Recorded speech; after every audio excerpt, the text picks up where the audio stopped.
All new here tonight, a 28-year-old Lancaster man is preparing for a major life change. This Saturday, C.J. Wild will be ordained as a Roman Catholic priest in the Diocese of Buffalo. Now, Wild has already been devoted to public service, serving as a volunteer firefighter and a lieutenant in the Navy Reserve. He sat down with 7 News senior reporter Eileen Buckley to talk about his service to God. The first time I started to think about priesthood would have been shortly after I received First Communion. I was probably in about 4th grade. Every priest has his calling, and for C.J. Wild of Lancaster, that nudge from God started while he was in grade school at Our Lady of Pompeii. As soon as I could become an altar server, I think I began to recognize how important the church is, how important the Mass is. And although I couldn't articulate it in great theological terms as a 10 or 11-year-old kid, I knew that it was special. Wild continued his Catholic education at Canisius High School and St. John Fisher College. He was still exploring other career options and spent 11 years as a volunteer firefighter in Lancaster and Rochester.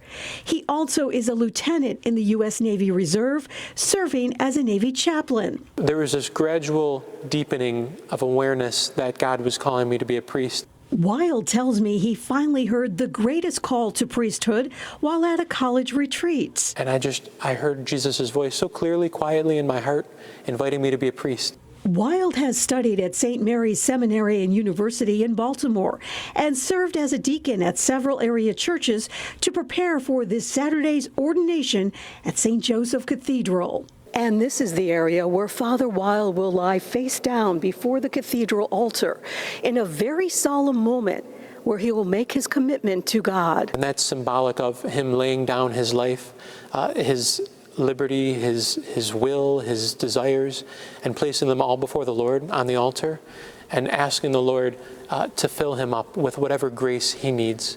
Very humbling sort of thing. My hope is that as my friend said to me, when you get down on that floor, you just need to die to yourself so that Jesus can build you back up. So that's my hope. Wild enters the priesthood during a tough time for the Buffalo Diocese, but he tells me he's up for the challenge and ready to serve the faithful. I'm most looking forward to the celebration of the sacraments, being able to baptize, being able to absolve people of their sins through the sacrament of reconciliation, being able to celebrate the Mass. Eileen Buckley, 7 News, Buffalo.